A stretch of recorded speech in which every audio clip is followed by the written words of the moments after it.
Okay, so thank you so much for having us today. Our webinar is going to focus on social emotional strategies for autistic youth. And we kept it broad this way so that we can meet hopefully expectations of most everyone in this room. And so we'll talk about strategies that might be helpful for younger kids. We'll talk about strategies for middle-aged kids, and we'll also talk about strategies that would be helpful for adolescents. And so we hope that you will take something away from this presentation. Before I get more into specifics, I do want to share a little bit about us. Let me see, why is this not going forward? Here we go. So I think it's helpful to know a little bit about our backgrounds and why we're somebody's excited to be with us today, and why we're interested in autism. And so for me personally, as you heard, I am within a clinic that focuses on work with school-aged kids, both from a therapeutic perspective, but also assessment perspective, meaning that we're often the first person kids will come to when they are figuring out whether an autism diagnosis makes sense for them. So just because autism is so common and so prevalent, and the prevalence has increased over the years, it's a large part of what we do in our clinic. Personally, I have a special interest in working with older kids who are on the spectrum and who need less support, or what we used to call high functioning, right? So kids who got overlooked and they might not necessarily seem autistic, but who do have many autistic tendencies and who do need support and help. And then we can step in and provide that for them. So that's really where my interest lies. And I want to hand it over to the 3 graduate students who are with us, because they're going to be an integral part of this and have experience as well in working with the autistic community. So I'll go in order of my little boxes. So Hannah, you're first. If you can share a little bit about yourself. Hi, I'm Hannah, and I'm a second year in the doctoral program at Nova in the School of Psychology. My first experience ever working with children with autism was at the Bodwin Autism Preschool. And I wasn't really sure if I was going to like it because I've never worked with children with autism before until then, and I loved it ever since. I want to help kids, and I really love social skills. I've done some social skills groups at a bunch of different preschools and at an elementary school, and I wanted to share that with everybody. Thank you, Hannah. Kate? Hi, so I'm Kate. I'm also a second year in the doctoral program, and I've really enjoyed working with children with autism because I just find them to be really unique, really special, and there's just something really special about working with them because of the way that they view the world. And I also did a year long practicum at the Bodwin Autism Institute here in South Florida. And I absolutely loved that experience. And since then on, I've really enjoyed working with children with autism. So I'm excited to be here. Thank you, Kate. Chanya? Hello, my name is Chanya, and I'm also a second year at NSU. Glad to be a part of this workshop and present on useful information about autism. And what really made me gravitate to autism is because I do have 2 cousins who have autism, and just seeing them, how they interact in the family, their family functions, it just made me very interested in this topic. And to see it with my own family, I would want to do the most I can to help out with others. So, yeah. Thank you, Tanya. So it's a little bit about us. And as I shared, our goal is to focus twofold on both the social aspect and the emotional aspects. We won't go so much into what is autism. So we hope that you feel comfortable with that foundation and have learned a little bit about how autism presents. And you've probably heard the old adage, if you've met one kid with autism, you've met one kid with autism, right? Meaning that all kids with autism are so different. There's truly is a spectrum, such a wide range of both strengths and differences. And so our presentation will speak about social pieces that might be helpful and emotional pieces that might be helpful. And again, it's going to be different for every child. And so while we'll talk about strategies for older and for younger kids as well, we also want to focus on that particular child's support needs, right? So you might have an older adolescent who has a lot of support needs in an emotional capacity. And so you might have to select for them versus a younger child who maybe that's less of a struggle for them. And we do know that for most kids with autism, emotional regulation is a challenge. I guess for like everyone, it's a challenge, right? Like emotion regulation is a big part of the work we do as psychologists, but specifically for kids on the spectrum, there are learning differences and sensory differences and social differences that feed into the emotional experience. And so we're going to be speaking to these areas. This is a disclaimer, right? So we don't have a magic rule book where we can say we're going to tell you exactly what to do, ABC, like the recipe for making sure our child is able to emotionally regulate and do so in a healthy and effective capacity. So we know that doesn't exist, but we do know there are many techniques that are helpful for kids. And so what I would do is encourage you to listen, to be open, and to select just one right now, right? It's too overwhelming to think, okay, I want my child to strengthen their emotional skills and be able to label their emotions and cope with their emotions. And I want that to happen now, right? Like that's a lot of pressure to put on ourselves. So start with open ears, picking one thing that you think, okay, this could work for my child and trying it out this week. And if it works, awesome. And if it's not quite perfect yet, keep practicing.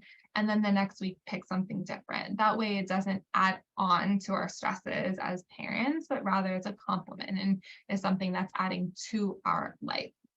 You'll hear us talk about this too. Emotional work is just that, it takes practice. The more we practice, the better and more easily we're going to be able to manage big feelings, and kids are exactly the same. And so over time, we want to get them to practicing these skills so that eventually they can become really good at it. Across the presentation, we'll kind of ping pong back and forth. And so I'm going to pass it over to Kate for a few minutes. Okay, thank you, Dr. Warden. So I do want to go over like what autism is, just to start us off. So autism is a developmental disability, and that means it begins during developmental period. And autistic children just see and understand the world a little bit differently. So it doesn't mean that it's a deficit. It just means that they view the world a little bit differently than somebody else might. And that's just something that may make them unique. And autistic children and autism tend to be on a spectrum, like Dr. Warden mentioned earlier. And we have the high functioning end, which means they may need little to no support, or they may fall within the lower functioning end of the spectrum, which means they just need a little bit more extra support with interacting through our world. And like I mentioned earlier, there's a lot of things that can make a child with autism really unique. They tend to be logical thinkers. They can memorize and learn information really quickly, especially things that they're passionate about. I once worked with a child in Bodwin who can name any and every car that ever was created because that's something that he was really interested in. They tend to be really precise and detail oriented.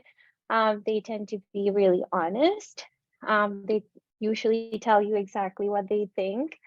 And they tend to really be stringent about sticking to rules. And these are really great qualities that these kiddos usually have. And like I do want to mention, like Dr. Warden said, this doesn't always connect to everybody with autism, right? So just do keep that in mind as we talk about these kiddos. So I do want to talk a little bit about social emotional skills. So understanding and implementing social emotional skills can be an area of difficulty for children with autism. So what are social emotional skills? And these are the skills that we use to recognize and regulate our own emotions. So understanding when your body is feeling anxious, or when we're about to feel angry, or when we're feeling really, really excited, and figuring out what to do next. Like, these are skills that can be a little bit difficult for children with autism. And another thing is developing insight into how other people might be feeling. So putting themselves in somebody else's shoes pertains to social emotional skills. That's also could be a skill that's pretty hard for some of these kiddos with autism. And developing skills and strategies to engage in critical analysis of topics can also be a little bit challenging for our kiddos with autism.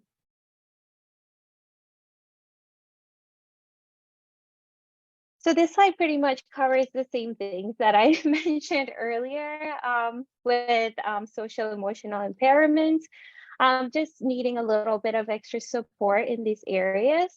And we'll talk a little bit more later on in the slides about exactly different strategies and skills that we can utilize to help kiddos with different aspects of learning these social emotional skills. So autistic children and adolescents can have difficulties with interpreting both verbal and nonverbal language, like gestures, tone of voice. And this can usually lead to misunderstandings and make sometimes people think that they don't care, or they may come off as being kind of cold, when in reality, that's just not the case. So I really like this picture in the slide here that kind of says that a child's behavior is not always what it seems, because behavior is communication. So if they're tantruming, or if they're playing by themselves in the corner, it's our responsibility to understand what is that telling us? Why is that happening? Because we're only seeing like the tip of the iceberg. We're only seeing the behavior. We're not necessarily always seeing what's beneath, what's leading to that behavior. And we're going to talk more about that later on.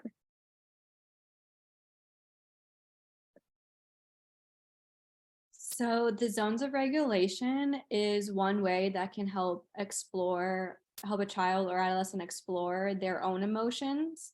It's a tool that I really like, and I've seen it been used in multiple different settings. It's a curriculum that provides us an easy way to think and talk about how we feel on the inside, and sort those feelings into 4 different colors. And those 4 colors are the blue, green, yellow, and red. Blue meaning sad, bored, tired, or sick. Green meaning happy, focused, calm, proud, and ready to learn. Yellow meaning worried, frustrated, silly, and excited. Or red meaning angry, overjoyed, panicked, and terrified. And a really important part of the zones is that it emphasizes that it is okay, and it's actually expected for a child, an adolescent, or even an adult to feel all of these feelings in our daily life. The goal isn't trying to tell a child like, oh, you're in the red zone, it's bad to be in the red zone, you should not be angry. Instead, the goal is to help the child understand like how they are currently feeling, and how they can use tools and skills that they have learned to manage the different zones to accomplish what they're going to accomplish. So, sometimes being tired is good. You should be tired around bedtime. So we want that to happen. But, when you're at school, how do you get from being bored and sad to happy, focused, and ready to learn? Something also really significant about this is that overall the zones comes with these visuals. So it allows us to, if a child can't name how they're feeling, they might be able to point to how they're feeling. Oh, I'm feeling like this blue one with the yawning, or I'm feeling mad and, like with the red face. And so basically it allows them to manage their zones, and it provides a common language. Instead of saying I'm mad, they can say I'm feeling in the red zone, just to make things easier for a child to understand. Thank you, Hannah. And actually, before I move on to kids and coping, I wanted to point out for the zones of regulation, as Hannah shared, and kind of connecting to what Kate said before too, we know behavior is communication, right? It's information for us. So if our kid is having a meltdown or a temper tantruming, we tend to focus just on that particular behavior, right? Like we want them to stop. Like maybe we're in the middle of the grocery store and we just want to get through that experience. And what can be helpful when we can just take a step back and think, what is that behavior telling us, right? What's the information that it's sharing? And so learning how to express our feelings is a huge strategy for all kids, and particularly kids on the autism spectrum. And Hannah mentioned that this can be an easy way for them to do that and can translate to coping too. And so let's say the zones of regulation really works for your family and you either draw these out or you print them out or you have construction paper, or you work with your kids to make something that looks like this and you put it in your room, their room, and you ask them to point, as she suggested, when they're feeling that way. You could even have 4 different bags or 4 different baskets that have colors on it with coping skills that reflect each of these kind of areas.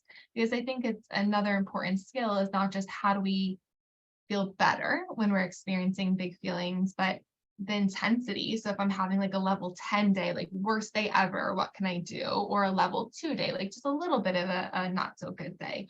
Or if I'm having yellow emotions, what helps me to feel okay? Versus if I'm having blue emotions, what helps me to feel okay?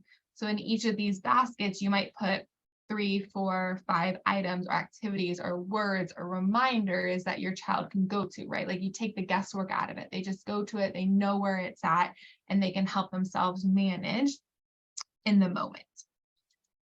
So let's talk a little bit about kids and coping, and we will have time for questions and answers at the end. So make sure you jot down anything that's coming up for you or put it in the chat so we can get back to as well.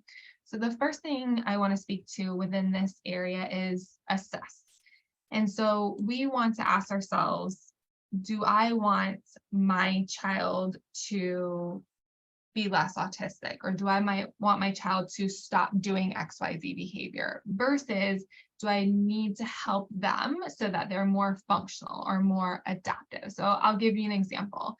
Maybe your child is really overwhelmed by loud noises, right? And so when you go into crowded spaces, that's where these big feelings come. And that's when the emotional response or the meltdown comes. Making them less reactive to loud noises is a want, and it's probably not going to happen, right? That's a sensory difference for them. That's something that is a trigger for them. But what's functional and adaptive is, okay, how can I support them when they're in loud spaces? Maybe I help them get noise canceling headphones. Maybe I select spaces that I still want to go to, but are less loud and noisy. So a lot of times we really want so much for our child to do something specific, but it's not necessarily what's the best for them. Another example we see a lot is with play, right? We might want our child to play with a certain toy or a certain person or within school, but maybe they're just fine playing on their own, or maybe they're just fine with their preferred interests and they don't want to branch out from that. And if you try, that's where the big feelings come in. And so sticking with asking ourselves what's helpful for them, what's going to make them supported and functional and adaptive, that can help decrease some of the tantrums, because then we're picking and choosing our battles, so to speak. Also, prevention versus management. So something you'll hear us talk about later, and something I spoke to already, is this idea that emotion work takes practice. And when we're in the height of our emotions, that is not the time where rationalization or talking to our child is going to be very effective, right? So we want to practice relaxation. We want to practice naming feelings. We want to practice coping with feelings, even when they're not feeling big emotions. And it might sound weird, like, well, if you're content, why would you practice these things? But again, if you do it when you're calm, cool, and collected, you're going to learn it more. And that child is going to more easily make it an automatic part of their process. So when they really need it, they already have the skills to learn and to go back to. And I put the term FBA just as a reminder to myself, and it's something we've spoken about. It's called functional behavioral analysis. It's really, again, looking at what is that behavior telling us. Is my child reacting because of a sensory reason? Is my child reacting because they're trying to escape something? Is my child reacting because they want my attention? That's going to help us learn how to intervene. One of the best ways we can navigate big feelings is through modeling and co-regulation, which is like a double-edged sword, right? Because it puts a lot of the onus and responsibility on us as parents, which can feel overwhelming, though the positive is that when we put in that work, we see the payoff and we see the difference. And I love this quote that what we are teaches the child far more than what we say. So we must be what we want our child to become. And we've probably all seen those viral videos where the child is like mimicking the parents' action. I'm thinking of one recently where the little toddler who was like 3 was breastfeeding her play doll because the mom just had a baby and she saw mom breastfeeding. And such a good reminder that kids are seeing and they are soaking in what we're doing. And so we want to reflect on how are we managing big feelings? How do we respond in the height of the moment? And implementing healthy mechanisms for ourselves can help our kids.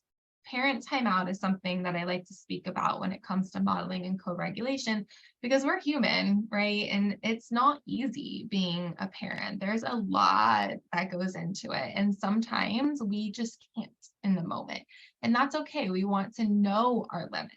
And so when it comes to navigating our child's emotions, there are a few things that can be helpful for us when we're just overwhelmed. In a very calm, soft tone, let our child know that we need to take a moment, that we're feeling either frustrated or feeling overwhelmed, or we're not sure what to say right now, whatever the case may be, to say, mommy is going to come back in 5 minutes, and then to go away for 5 minutes and for you to engage in something calming. Now, the caveats, obviously, you want your child to be safe and secure and, an adult there to take care of them. But even if it's you have to sit on the other side of the door, or you have to put them so you can see them and monitor them, but still have your time out, do something so that you can decompress yourself. And I'm getting a little feedback, so let me see if I can. Oh, there we go. Thank you. When we also speak to them calmly and we say things like, mommy's feeling overwhelmed, she's going to take 5 minutes, that's already modeling for them, right? One, you're human. That's really important for our kids to understand. We have emotions too. We label those emotions. We know that our children with autism sometimes have a harder time identifying emotions in others. And so labeling, voicing it, using that language, allowing them to say, okay, mommy's face looks like this, and she's saying she's overwhelmed. That's what overwhelmed might look like on mommy. These are parts of learning how to regulate. And if I go back just for 1 second, that co-regulation, it starts from day one, right? Like if you think about when you have a baby and they cry, what do? You pick them up and you shh, right? And they're looking at you and they're observing your face and they're learning, okay, when I'm upset, this is how I calm down. I do something repetitive, the rocking, right? That's why sometimes like pacing or walking around or like rocking like this can be very soothing to kids with autism. Looking at our face, we can often say to our child, like, look at mom, take a deep breath together, right? They use us, our body language, our energy to help decompress. But again, it takes work on our part too. So let's transition to big feelings. I love this term. I feel like it's obviously like not a new term. Big feelings has always been present, but people using that term is more pronounced lately. And I like it because it normalizes what kids experience. And this quote comes to mind when I think about it. Glennon Doyle said, feeling all your feelings is hard, but that's what they're for. Feelings are for feeling, all of them, even the hard ones. And the idea that feelings are for feelings, so simple, but so profound and so meaningful, because for our kids, we know that emotions are energy, right? So if there's no way to release them, they're going to be impacting us, impacting our body, impacting our mental health, impacting our behavior, right? And so for that little one who has autism, who hasn't yet developed the language either at all or hasn't yet developed the emotion language, They know something's going on in their body, but they can't tell you. And if you can't tell somebody, what are you going to do? You're going to act it out, right? Like if I have tape over my mouth and I'm trying to communicate, I'm going to be using my hands or my legs or my body. And then that's sometimes where we see acting out behaviors or aggressive behaviors. And so knowing that feelings are for feeling tells us that we want our kids to feel all emotions. The feelings are okay. Sometimes the behaviors are less okay. So we're trying to teach them, how do I manage the not so okay behaviors and switch it out for something healthier. And I think it's worth mentioning too, being human is not about feeling happy. It's about feeling everything. I feel like so often we expect our kids to be content all the time, right? Which makes sense. We're parents. We want them to be happy and okay and not experience not good things. But that's not the reality. We come home from a long, stressful day, and sometimes we're grumpy, or sometimes we want to be alone, or sometimes we're overwhelmed, and sometimes we're happy. Kids are the same. And so shifting our own expectations, knowing it's okay and it's so normal for them not to be happy all the time, makes us less overwhelmed and less frustrated when they do have those big feelings. I'm going to skip this one for now.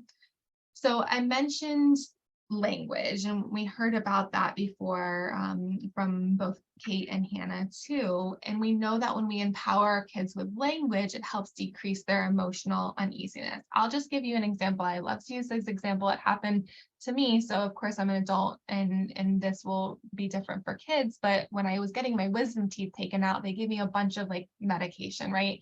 But they didn't tell me what it would do. And so I was sitting there, and all of a sudden my heart started to race so fast. And I was freaking out and thinking, like, what is happening? Like, is something going to happen to me while I'm getting my wisdom teeth taken out? And a few minutes in, the nurse came and she said, we gave you this medicine, and one of the side effects is it increases your heart rate. So you're fine if it happens. And I'm thinking, like, that would have been helpful to know 5 minutes ago. But as soon as she told me that, what happened? My anxiety decreased. I felt way more calm because I had the language to understand what I was experiencing.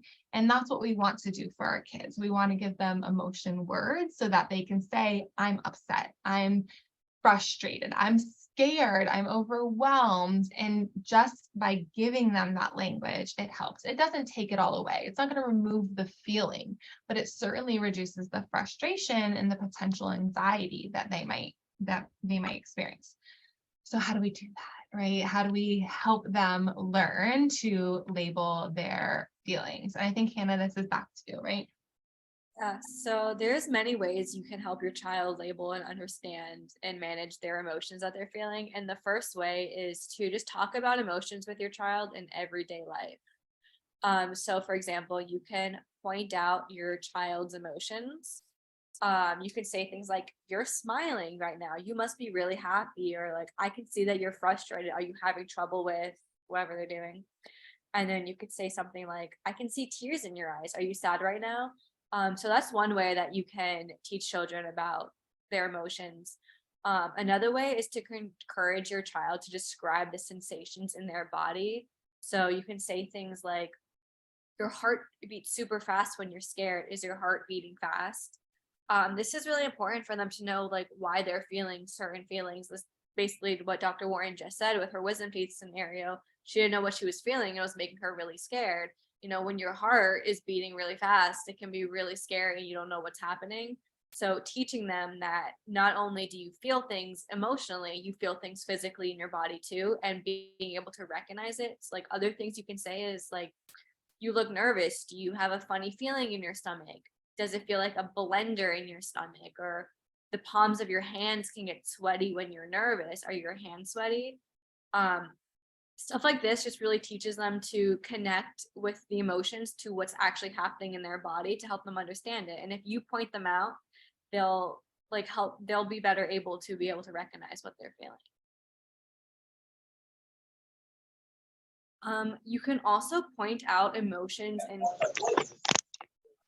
movies, shows, books, their friends, other people around them.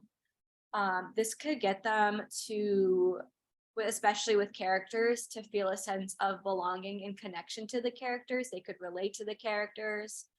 And it just helps them practice and helps you help them practice what they can do. So for example, this character is crying, they must feel sad that this happened. And you could even elaborate, what would you do if you were this character? What do you think the character is going to do next? Basically, just talking about emotions is going to help them throughout their daily lives. And then Dr. Warren mentioned this earlier, pointing out your own emotions, because children do what they see. So if you're doing it, they are more likely to model after you. So you can say things like, I am so excited, give me a high five, or I'm really angry right now, I really need to take a break. All of these helps them better understand what's going on, helps them see from others what's going on with them. And yeah. So these are some examples of how to visually help your child. So the first picture is an emotions wheel, and it has labeled emotions, basically from basic emotions in the middle. So you see sad, fear, joy, disgust, and there's more words around it that give deeper meanings into emotion. So you're not just sad, you may also feel lonely, you may feel lost, you may feel tired. Joy, you might feel proud of yourself, stuff like that. So this is a way more for older adolescents with a bigger vocabulary to really look at something and say, oh, this is how I'm feeling. I'm going to point to it and be able to express what's going on. And now this body images helps you show, like I was talking about earlier, the sensations that we feel in our bodies. Like I said, it's really important to make sure that a child is aware of where things are coming from. Like, is it in my stomach? Am I feeling nervous? Are my hands sweating? Just all those different types of emotions really helps you understand where you're coming from. And you don't even just have to use a chart like these for the emotions. You can ask your child to draw me a picture and show me where you're feeling this.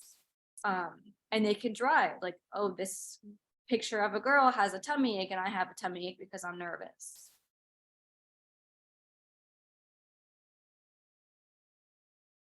I love that. Yeah, what you said, Hannah. And you could make so many adaptations. You can have them act it out. You could have them find examples, like you said, in a book that they're reading. You can kind of take an activity like this wheel and then transform it into so many like branches, if you will. So this idea of using your words is a catch-22 for kids on the autism spectrum, because in part we're saying it's helpful to empower kids with language and to teach them these emotion words. And sometimes in the moment saying to them, use your words to express themselves can be helpful, but sometimes they don't have the words, or sometimes they're non-speaking. And for example, Hannah mentioned pointing or gesturing to communicate. And so we do want to keep in mind that how they communicate is going to vary. There's always a way to communicate, but how they're going to do so might vary. And Hannah mentioned all of these, so I'm going to skip over it. And here are some examples of charts that you might put in their room or in school. Again, just to have other visual representations, because we know having multiple ways of learning the same concepts are really helpful for kids with autism. And so you want to talk about it, but you also want to visualize it, and then you want to practice doing something with that information. And so let's say you have this on the back of their door in their room. When they're having a big feeling, you can ask them to point to which face looks like how they are feeling. And these are just a few, like a few examples of books that can be helpful. There are, if you go on Amazon or go to your library or local bookstore, you'll find so many books that are pointing out emotions for kids, but these are four that can be helpful. And I really encourage you to, if you can, build into your child's library, either at home or actually at the library, places they can look, books they can look at that speak about emotions. Again, that idea repetition is going to be helpful. And externalizing, right? If you talk about the color monster and colors representing different emotions, when kids are able to externalize and see an emotion in a character or somebody not themselves, they can understand it in a different way. So switching from labeling and co-regulation and modeling, let's talk a little bit about relaxation and grounding. So relaxation is a helpful technique really for everyone. And kids with autism can learn many different relaxation techniques that are helpful, one, again, to practice beforehand, but two, when they're having big feelings, to take a step back and help to manage. Let me pass this off again.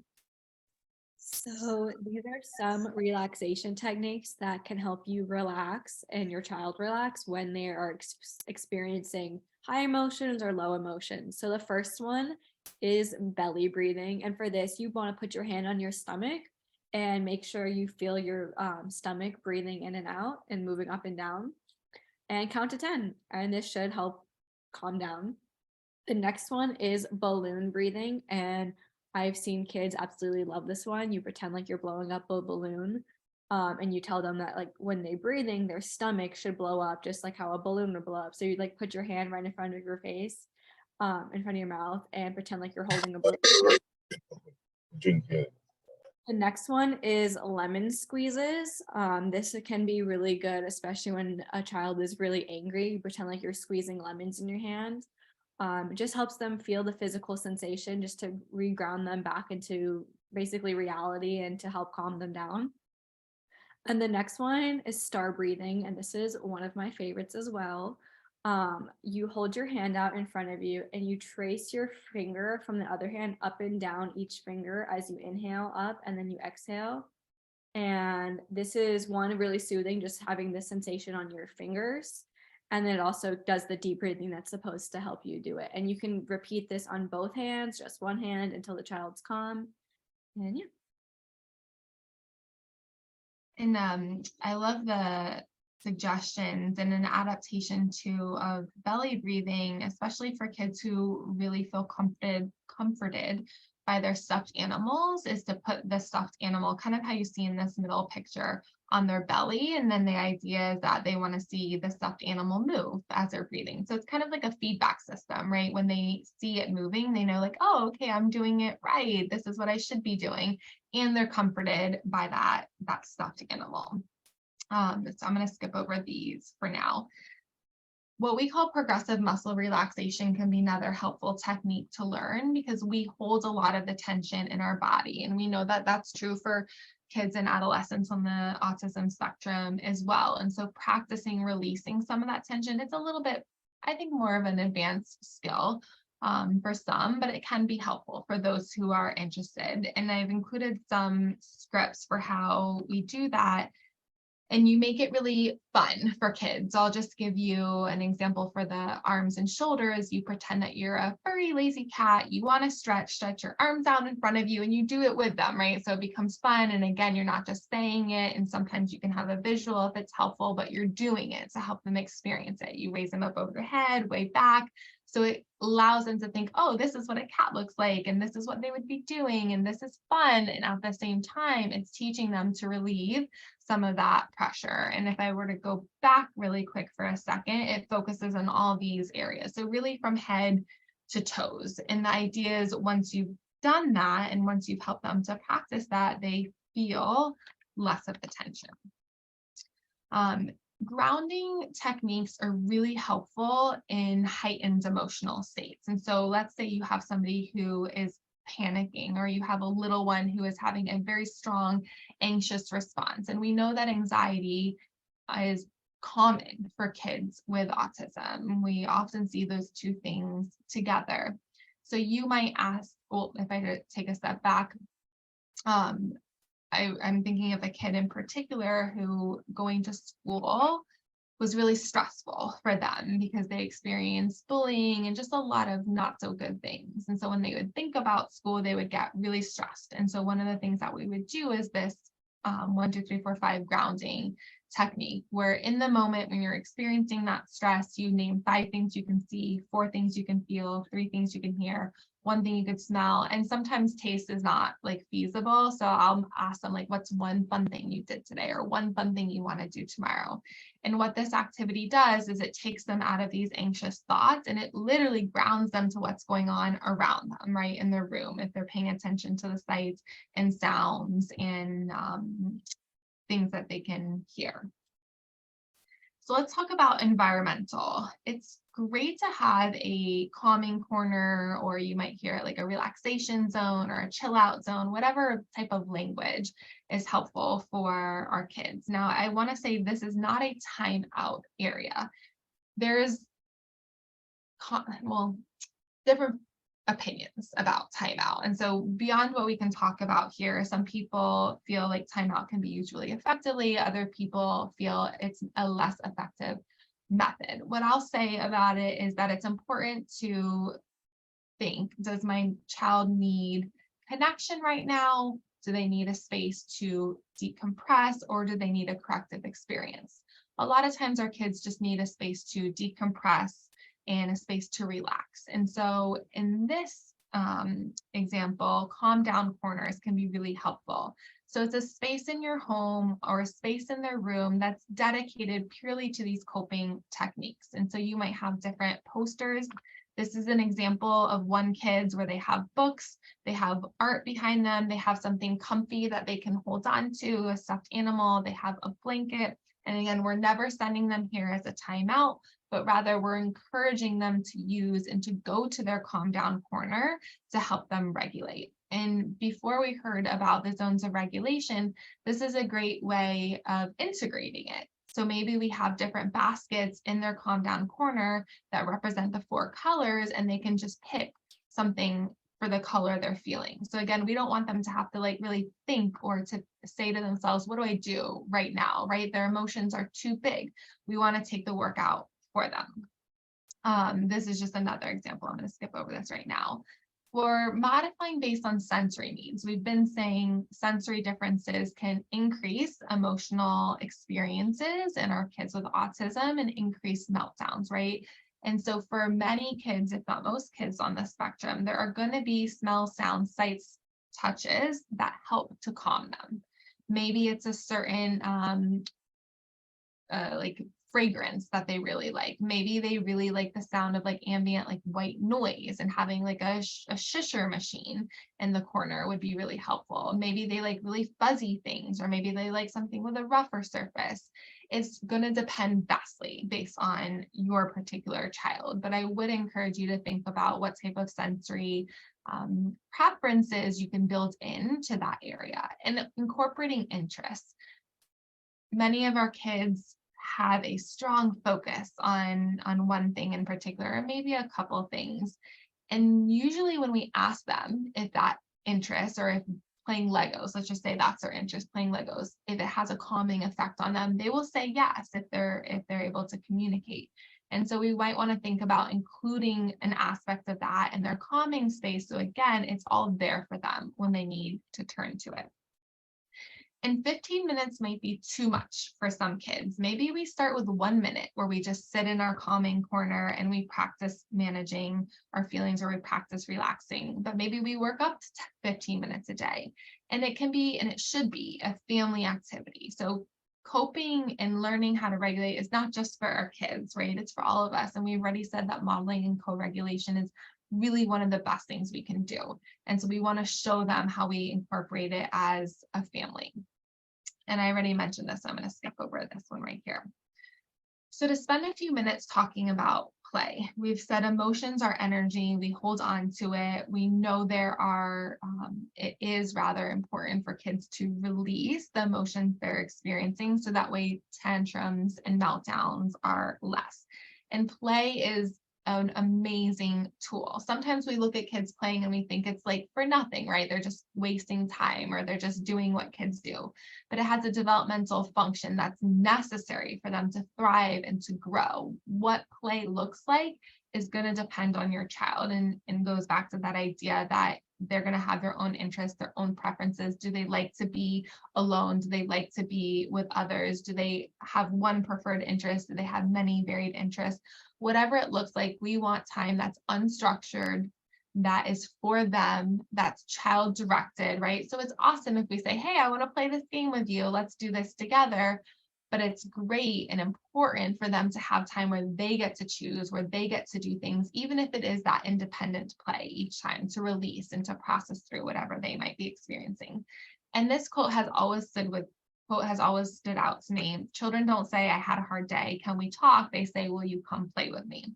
So that is so powerful, right? Because that's often how they connect with us. And for us, being receptive to it when we can, again, even if it's for 5 minutes a day, can really be quite powerful for our kids. I'm going to skip over this right now. And we've talked a lot about connection seeking.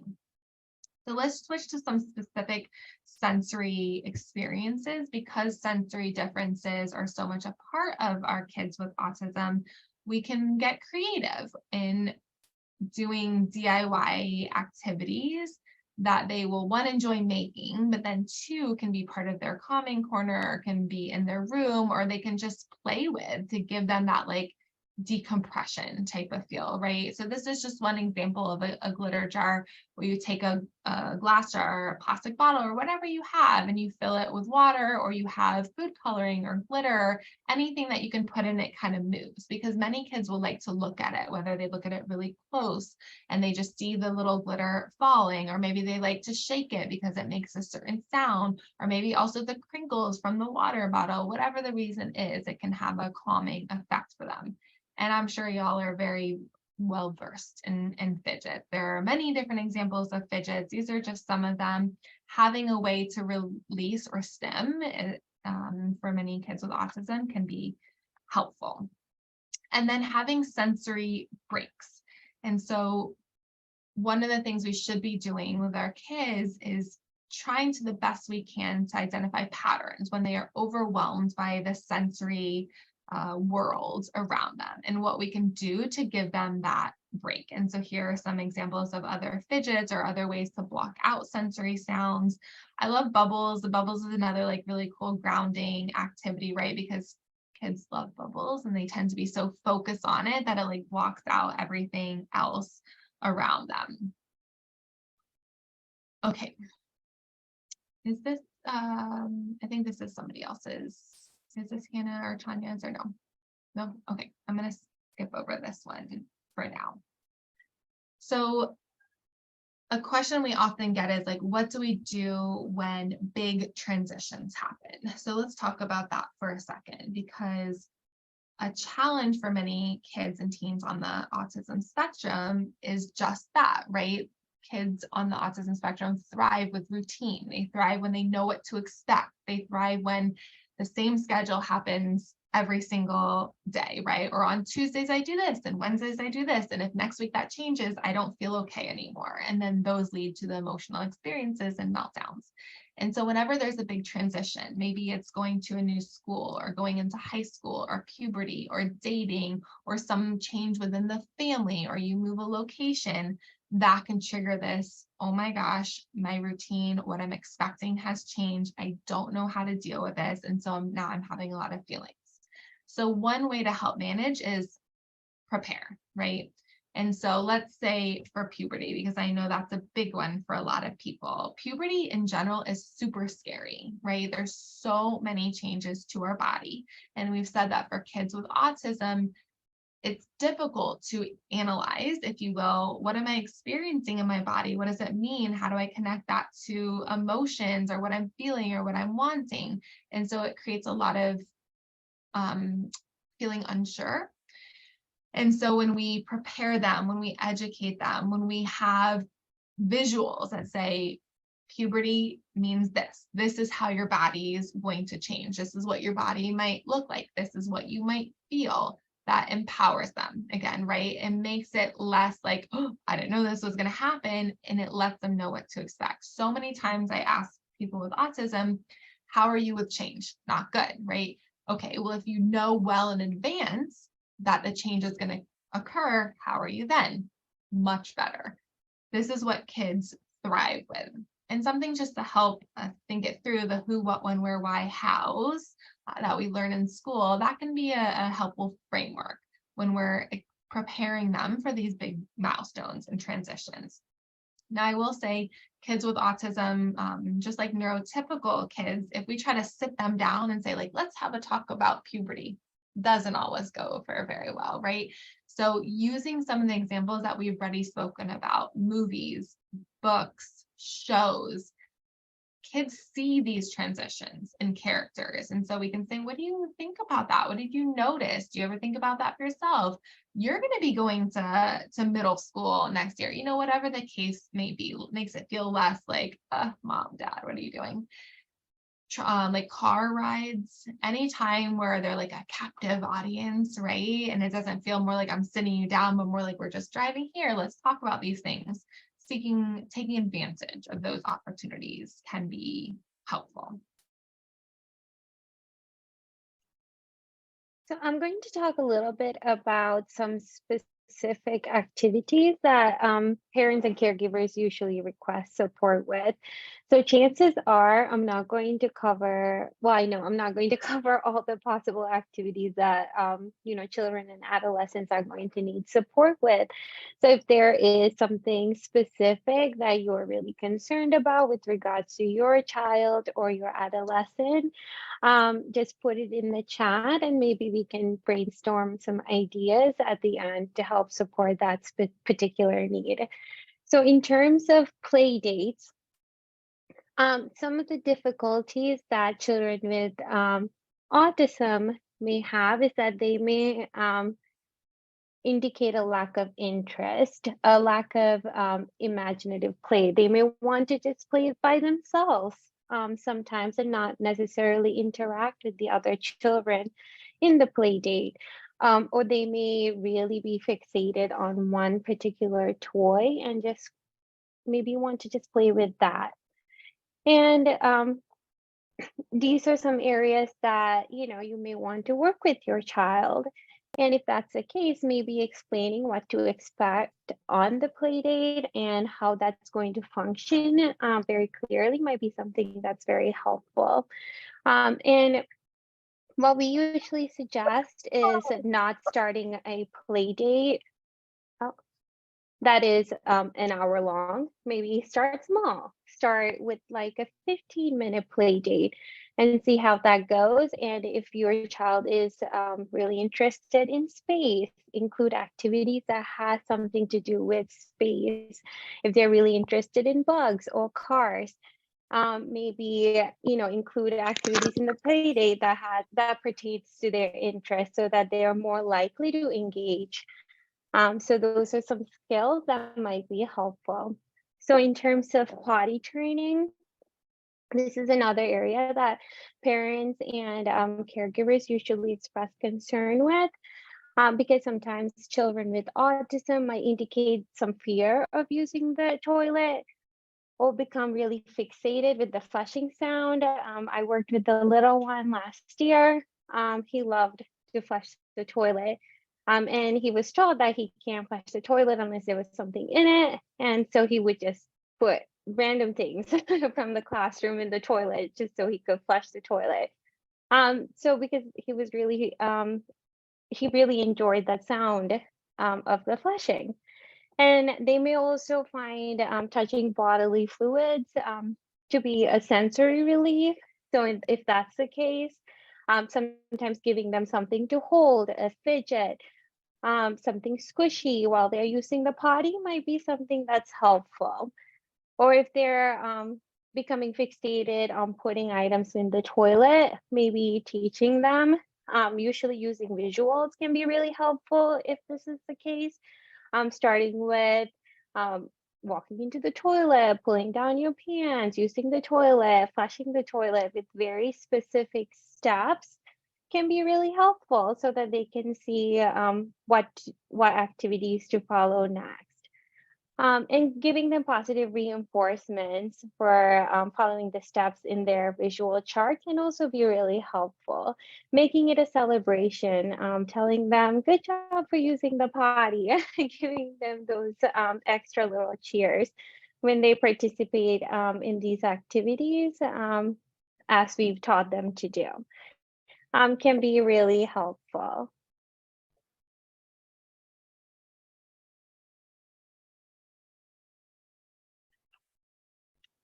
And with taking turns, this can be hard for a lot of children, not just children with autism, because children don't always want to share their things. They like what they like and they want to keep what's theirs. But this can be especially hard for our children with autism, especially if there is an item that they're really fixated on. If that is their favorite toy, if that is their favorite item, sharing that can be really hard for them.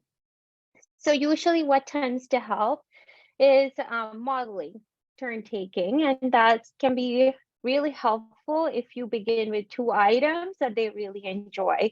And this is something that we use at Bodwin quite often and tends to be really helpful. So in order to get them to share their toys, we usually start with 2 items that they're really interested in. You play with one, they have the other one. If they want to play with the item that I have, just switching the two because they're interested in both of the items. So instead of starting with a non-preferred item and a preferred item, or just taking it away from them, starting with 2 things that they really like and modeling that sharing behavior and giving them praise and reinforcements for sharing can be really helpful. And even something as simple as giving them verbal praise anytime and every time you see them share can be helpful with reinforcing that behavior. And if you have a child who has difficulty going to a restaurant, it could be that they feel really overwhelmed by the restaurant. Sometimes, depending on where you go, it can be really loud. The light fixtures can be really bright. There could be different things in that restaurant that can really bother them in terms of their sensory. They may not even like the tablecloth that's on the table. So there could be a lot of triggers that that could be really hard for them. Or they may be really picky about the food options that are offered. They may not want to wait until everybody's finished eating. So if this is the case, help your child know what your expectation of them are. If your expectation is for them to wait for everybody to finish, maybe give them a preferred item and let them know. It's like, as soon as I'm finished eating, this is when we can leave.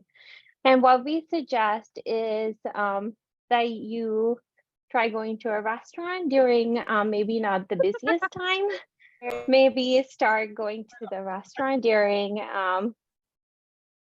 maybe not in between meals, just to practice. And maybe not make it a 2-hour meal, maybe make it a quick meal just to see how your child adjusts, and then start building from that. Start small, reinforce that behavior, and then build from that. Hey, I hate to interrupt you, but I'm just looking at the time and I realize that we're cutting into our time for questions, but I also want Chania to be able to share a little bit.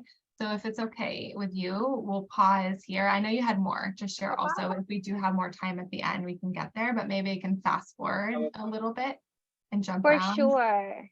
Thank you. I believe we can share these slides, right? So that they can have the information. Yeah. Thank you. So I know we're cutting into the question time, but I do want to talk about social implications because I know that's an important area. Is this where your piece starts? No, right, Chania? A little bit down, right here. Right here, yes. So let's hear about promoting healthy social skills, and then we'll have like 15 minutes or so at the end for questions. Yes. You could go to the next slide. So I wanted to mention the 7 important social skills for children because I'll be talking about different strategies that will help you with social skills, especially for social strategies that you can use and implement with your child. So of course, the sharing, the cooperating, listening, following directions, respecting personal space, making eye contact, and using manners. For strategy 1, model social interaction such as turn taking and reciprocity. Modeling means learning by copying the behaviors of someone else. So it's important, like Hannah said, as the mother or the father, modeling those type of social behaviors, these children will reenact exactly what you do, such as if the mom was to say please and thank you or good morning to your child, then they are more likely to reenact those same behaviors. The example is a child could hear her mother talk about something and that child can start doing the same exact thing. So that's for the modeling social interactions. For strategy 2, using visuals as appropriate, such as social scripts. So an example is, do you like playing on the swing today? The child initiates using support, such as a reminder card with the script available to read, and then is gradually weaned from the support until he or she can use questions or phrase spontaneously. So on the next slide is like an example of these type of visual cues that we can use as caregivers to the child. Number one, you see a visual person waving, and at the top it says hi. And whenever you would like your child to introduce themselves or say hello, you can show them number one and the wave, and then they are also reinforced to say, how are you? Or I'm fine, how are you? It helps them give them a visual, like seeing a person waving, and they'll know that this is what I'm supposed to say during these types of situations. For number 2, it says ask a question. You can see 2 people with the question mark. Visually, it looks like they're trying to ask a question. And when you want to ask a question, you start it off with, what did you ... do you like, so those are types of social scripts that us, caregivers can use to our children to let them see and know that this is how you are supposed to begin these social interactions, or help guide them with social conversations. And then number 3, with the end conversation, it's clear that the character is waving goodbye. So it could be, it was nice talking to you, or I'm sorry, I've got to get going. Something socially appropriate for when you want to end a conversation for number 3. And this is another visual that a lot of nonverbal children with autism can use, because, pointing is really important in autism. And when they see these visuals, they can point to what they are feeling, such as the high five. They see the high, or they see the hands, and they would know that they're talking about the high five, or my turn. They would see these visual pictures and know what it is. Nonverbal children, they are very smart. They know what to communicate. It's just hard to say it verbally, but if you give them the opportunity to point to a visual picture, they may be able to communicate better, like using this type of chart. There's many other words, like single words, that they can use and put it into sentences, such as like, can I play, as a sentence if they were to touch those boxes. And usually this is on an iPad, so it would read it out loud. And if you were to point to each box, it would say it out loud, and it would come out as a sentence. And then strategy 3, reinforce what the student does, something socially appropriate. Kate mentioned this. This is like when you would clap or cheer, giving high five, giving a hug or a pat on the back. So this is a social reinforcement that involves social interactions, such as clapping, the physical touch, or giving a hug and a pat on the back, giving a thumbs up. That's social appropriate things that we can teach our children, and ways to communicate and reinforce for whatever they've done correctly. And then telling another adult how proud you are of your child's behavior, that's all in the social appropriate reinforcing strategy. And lastly, strategy 4, use behavior-specific praise to shape pro-social behavior. So a general praise example is just saying, nice work yesterday. But a behavior-specific praise would be, Kai, I like how you followed directions the first time. I really enjoyed your reading. So using specific behaviors and pointing out those behaviors when giving a praise will help the child understand what exactly they did correctly and what was that praise for. And giving them, showing them, shaping the pro-social behavior by giving behavior-specific praises. The other example is, good job, Nora. That seems very general, but when you shape it more, Nora, great job sitting quietly when other students were asking questions. That just helps Nora figure out, why did she get the praise? She made the connection, she sat quietly, and I'm more likely to do that exact behavior because whoever told me that told me exactly what I did correctly. And I believe there's a chart. And then behavior specific praise. Here's more examples. Thank you for putting your basketball away. Great work finishing your spelling. So just going more into providing exact details when praising a child.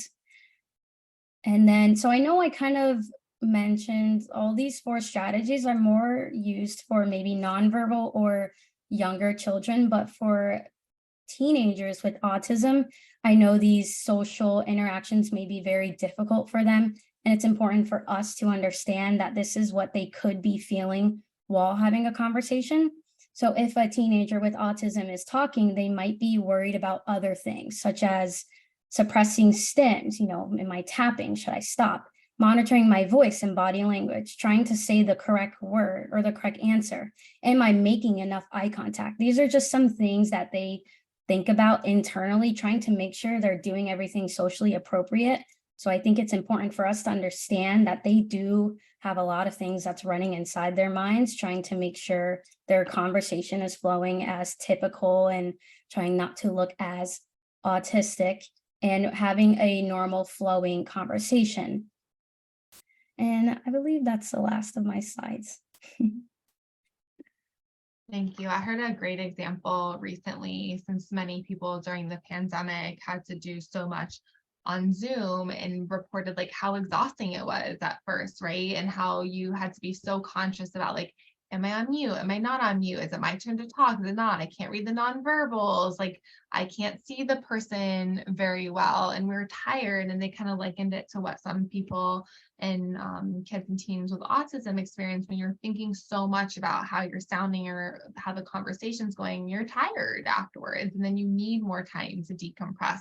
So that way your emotions don't overwhelm you. So I'm going to skip through some of these things just to point out 1 or 2. So we had at least 15 minutes for questions. In the moment, a lot of what we've talked about is preventive and kind of help giving kids the foundation, right? And if in the moment they're experiencing really big feelings, we want to get on their level. We want to make eye contact. We want to model calmness, label their feelings, and then encourage their use of coping. So kind of using these steps might help to de-escalate the situation. And often our first response is to fix. And especially with teens, it can be really helpful to get into the habit of asking what they want from us. Do they want just a listening ear, or do they want advice? And with the advice piece, it can be a little double-edged sword sometimes for kids and teens on the autism spectrum, because we're also trying to teach self-advocacy and independent skills and to be more autonomous. But if we meet them where they're at and all they want to do is for us to listen and not fix, that can be really helpful for them. I'm going to skip over some of these things. So final thoughts. I like the analogy of like what drains my emotional cup versus rather what fills my emotional cup. And so some of the things that drain kids with autism's emotional cup: sensory experiences, right? Just having come from somewhere that's really loud or had strong smells, or going to school all day, or having a lot of like social interaction. If there's any change in their routine, even if they end something 15 minutes earlier than expected, or today they have to go to the grocery store and they weren't expecting it, and certainly communication challenges. So for as many things that might drain their emotional cup, we want to add in what's going to fill their emotional cup. All of these strategies we've been mentioning, all of the sensory differences that have a calming effect. Alone time can be really helpful for them, having that consistency, and then options to communicate. And you can add in what's going to be relevant for your child too. And since I think virtually everyone here are parents, we want to address any parenting guilt, because I think a lot of times when we hear presentations on parenting strategies, we think of all the things we could or should or want to do. And again, that is so much pressure on ourselves as parents, and we don't want to do that to ourselves. And so we want to let go of any guilt. We love our kids, we want the best for them, and we will continue to make steps forward and implementing things we think will be helpful or healthy for them. So let's take some time for questions. I think somebody's going to help facilitate. I'm going to stop screen sharing. Hey everyone. Yes, I will be the one. I'm Dr. Miller from Michael Care. I'll be facilitating this question and answer period. I want to thank you guys for some really great information and great strategies on emotional regulation that I'm all for as a psychologist, obviously. I think a lot of it is relevant to many kids. I'm gonna just bring up some of the questions that were raised earlier. People can continue to type in the chats. I'm gonna focus on the questions that are more, I know parents are facing many challenges in a lot of different areas. I'm going to focus on the ones that are relevant to our discussion today. A parent mentioned earlier that their child typically gets upset when they notice other kids being punished and they get themselves upset, and they're wondering how maybe they could handle that. Yeah, so like that to me sounds like a kid who's like really sensitive, right? And who like experiences the emotions of others as well. And so I think when I kind of putting myself in that kid's situation, helping them to understand things that they might be seeing. So giving them that language to make sense of, this kid ran into the street and he was not safe. And so his teacher did XYZ can help. Also, how to manage that sensitivity, right? If they're feeling sensitive to seeing somebody be punished and that upsets them, how do they help relieve some of those feelings? How do they help calm down in the moment? If they're feeling sad by it, going back to the zones of regulation, when we feel in that blue zone, what do we do to cope? So I think both understanding where that's coming from, because the kind of cause and effect can sometimes be helpful for kids to know about, and then us saying, what emotion am I seeing in my child? Let me label that for them. Let me mirror and reflect that to them. And then what do we know about that emotion and what helps them when they're feeling XYZ? Okay, great. Thank you. I know most of the tips that we've talked about, and many people here are parents, but there was a teacher earlier that was wondering if you could discuss some of the strategies that they could use in the classroom. I know lots of these are probably applicable in the classroom, but if you want to talk about maybe how teachers can implement some of this. Sure, yeah. For me, like you said, a lot of them can be really helpful, but I think some easier ways to incorporate it is to build it into what you're already doing. So I know as teachers, there is so much to plan and to organize. And so feeling like you have to add in one more thing might feel just that, like adding in one more thing.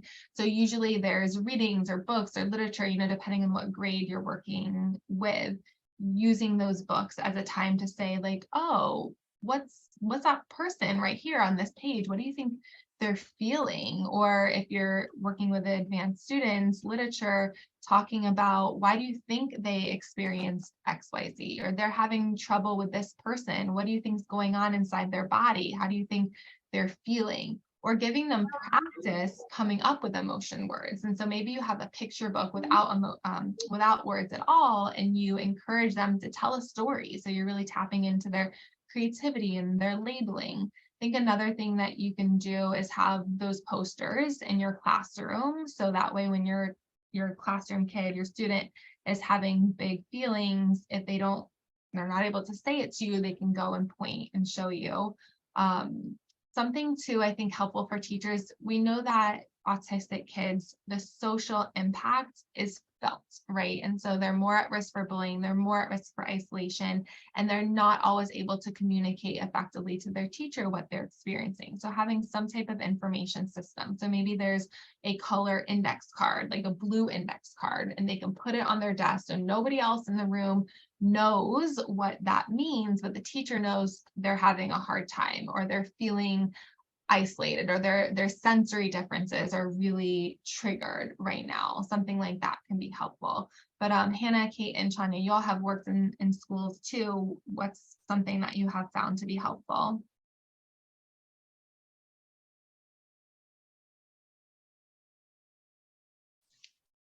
In schools, I've seen teachers use a lot of visuals with very specific steps and expectations, and that seems to be something that's really helpful with the certain task that they're having difficulties with. If it's sitting at the table, telling them what their expectation is. Setting timers have also been really helpful, just depending on what they're struggling with. Telling them, okay, my expectation of you is sitting at the table for 15 minutes. Even if they're sitting, upside down near the table, their expectation is to be at their table. I feel like that's where a lot of the difficulty comes from, because sometimes our expectation is for them to sit at the table, be quiet, be engaged. Like, so having so many expectations all at once can be really hard. Maybe targeting one skill and working on that, and then adding the next skill. I've seen that to be very helpful.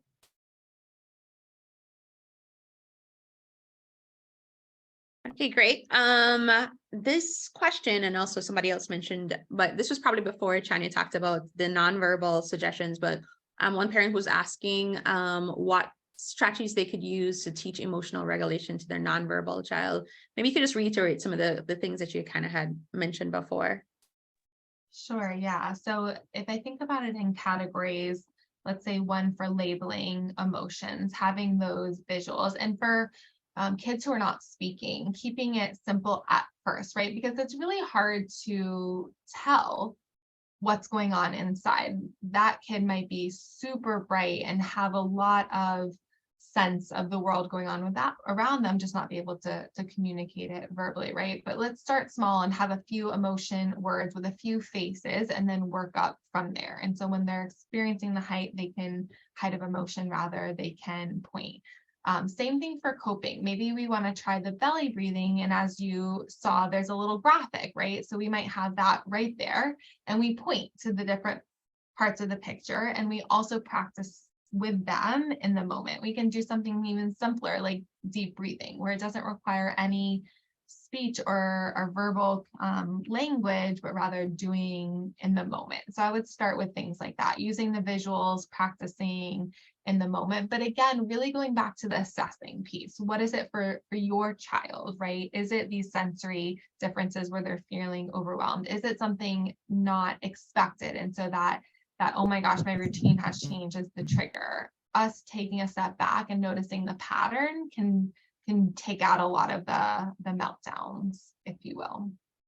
And I also wanted to add that in the Bodwin preschool that I was placed at, the parents and the teachers really use the visual, such as like pointing a picture of someone sitting in the chair. They ask the child who is nonverbal, do you want to sit in the chair? Show them the picture of someone sitting in a chair. And then the kid would realize that sit in chair and in real life sitting in a chair, they are linked. So I think definitely using the visuals and making sure the teacher or the parent is showing them what each visual is and what it means in real life. If that makes sense. Okay, great.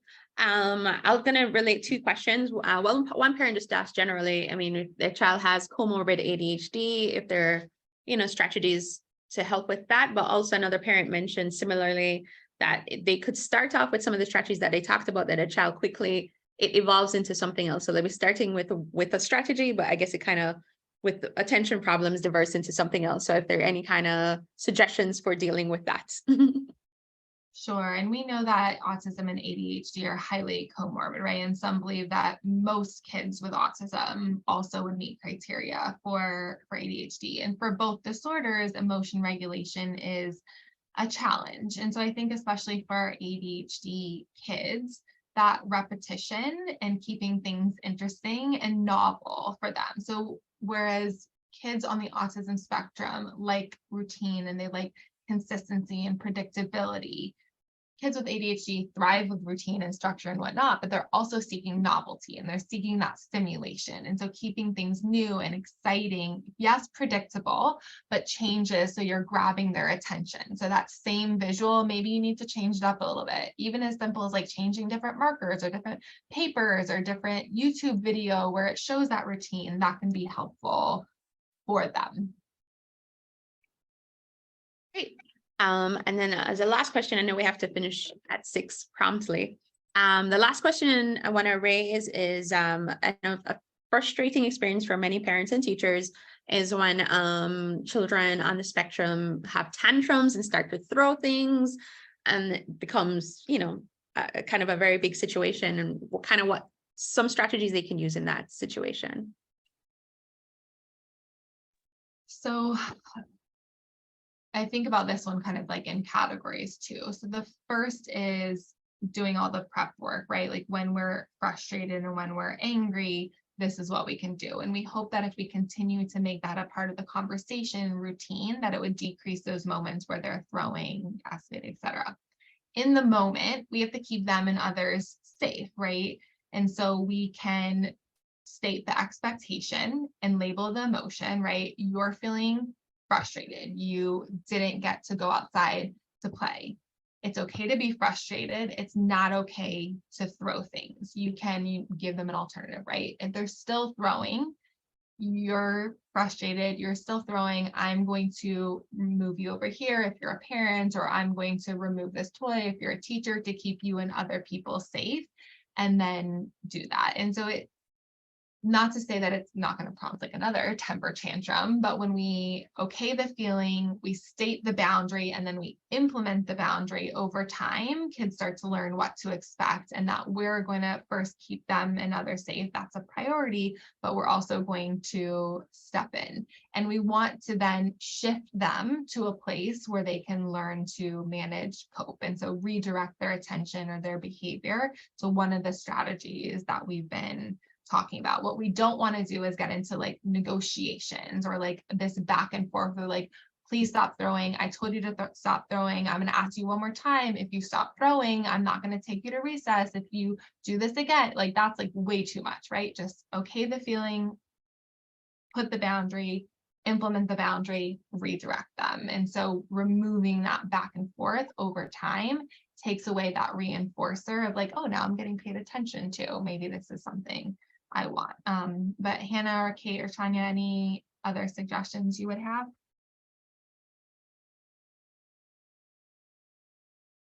Okay, there's been a plea to address, a number of people have talked about potty training concerns, having difficulty with having their children potty trained, and just a plea to maybe address any thoughts, any help for that. Yeah, I think occupational therapy is one of the best resources when it comes to potty training, because for many kids, it's sensory, right? So whether it's like Kate gave an example of the flushing, her particular kid loved the flushing. Lots of kids are very scared of flushing. It sounds too much, or wiping, or the touches, the germ, like whatever it might be, it's too much. So I would say just as like a short, what could be helpful, occupational therapy could be helpful for that, because there's a lot of like activities to get them practicing and get them used to some of the sensations. And also at the school, the teachers did implement like a schedule, like it was every hour or maybe, yeah, I think every hour, the teacher just took the child to the bathroom and sat them on the toilet and just waited, and then tried to tell them, you know, this is when you do release XYZ. So maybe a schedule, a set time of putting the child on there.